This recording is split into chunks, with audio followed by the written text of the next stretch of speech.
الحمد لله رب العالمين والصلاة والسلام على رسول الكريم أما بعد فأعوذ بالله من الشيطان الرجيم بسم الله الرحمن الرحيم يثبت الله الذين آمنوا بالقول الثابت في الحياة الدنيا. صدر انجمن اور حاضرین اکرام، حضرات، آپ لوگوں کے سامنے جو عنوان لے کر حاضر ہوا ہوں وہ ہے عذاب قبر.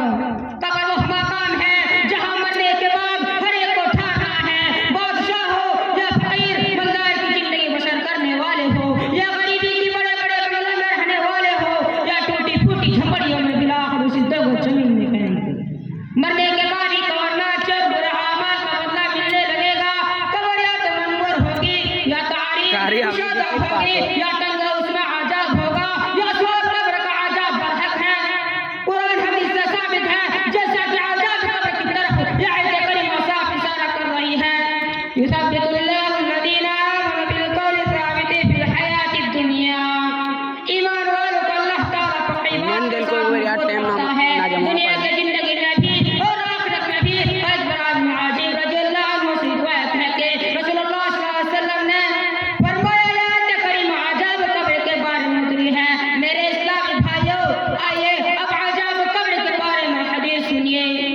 فیلاس رضی اللہ عنہ کے پاس ایک یہودی عورت آئی. اس نے عذاب قبر کا ذکر چھیڑ دیا اور کہا کہ اللہ تجھ کا عذاب قبر سے محفوظ رکھے. اسی باعث رضی اللہ عنہ نے رسول اللہ صلی اللہ علیہ وسلم نے فرمایا ہے حضرت عائشہ کہتی ہے کہ اس کے بعد ہمارے نماز میں برابر عذاب قبر سے پناہ مانگتے تھے.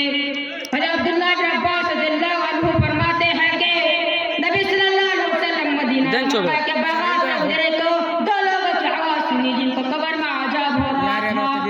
آپ نے اسے فرمایا ان پر عذاب ہو رہا ہے لیکن کسی بڑے گناہ کی وجہ سے نہیں. ان میں سے ایک نے پیشاب کی چھینٹوں سے بچتا نہیں تھا اور دوسرا چغلخوری کرتا تھا.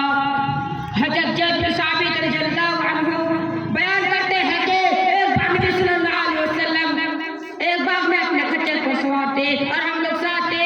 اچانک ایک خچر راستے سے ہٹا اور پٹک گیا. قریب تھا وہاں پر گیا دے وہاں پر 6 یا 5 قبر تھی. آپ نے وسلم سے پوچھا، ایک آپ نے وسلم سے پوچھا ان قبر والوں کو کون جانتا ہے؟ ایک شخص نے کہا میں آپ نے وسلم سے پوچھا یہ کب فوت ہوئے ہیں؟ اس شخص نے کہا یہ سب شرک پر مرے ہیں. آپ نے اسے فرمایا یہ امت اپنی قبر میں اجمائی جائے گی اور فتنے میں پڑے گی. اگر اس بات کا ڈر نہ ہوتا کہ تم مردہ کو دفن کرنا چھوڑ دو گے تو میں اللہ تعالیٰ سے دعا کرتا ہوں تو اسی عذاب کو سنا دے جو میں سنتا ہوں. اس کے بعد ہماری طرف توجہ ہوئے فرمایا جہنم کے عذاب سے اللہ کی پناہ مانگو. لوگوں نے کہا جہنم کے عذاب سے اللہ کی پناہ مانگتے ہیں. پھر آپ نے فرمایا قبر کے عذاب سے اللہ کی پناہ مانگو. لوگوں نے کہا قبر کے عذاب سے اللہ کی پناہ مانگتے ہیں. پھر آپ نے فرمایا چھپے کھلے فتنوں سے اللہ کی پناہ مانگو. لوگوں نے کہا چھپے کھلے فتنوں سے اللہ کی پناہ مانگتے ہیں. پھر آپ نے فرمایا دجال کے فتنہ سے اللہ کی پناہ مانگو. لوگوں نے کہا دجال کے فتنہ سے اللہ کی پناہ مانگتے ہیں. میرے دینی بھائیوں، اس حدیث سے پتہ چلتا ہے کہ اللہ تعالیٰ نے صلی اللہ علیہ وسلم کو اتنے قدرت دی تھی کہ کار میں عذاب ہونے والے کو سنتے تھے. جنات اور انسان اسے محسوس نہیں کر سکتے لیکن عبرت معزت کے لیے اللہ تعالیٰ آمین انسان کو قبر کے عذاب دکھایا سنا دیا. یہی سے میں اپنی تقریر ختم کرنا چاہتا ہوں. بار الہ ان تمام مسلمانوں کو عذاب قبر سے بچائے اور زیادہ سے زیادہ نیک عمل کرنے کی توفیق دے. آمین. وآخر دعوانا الحمدللہ رب العالمین. السلام علیکم.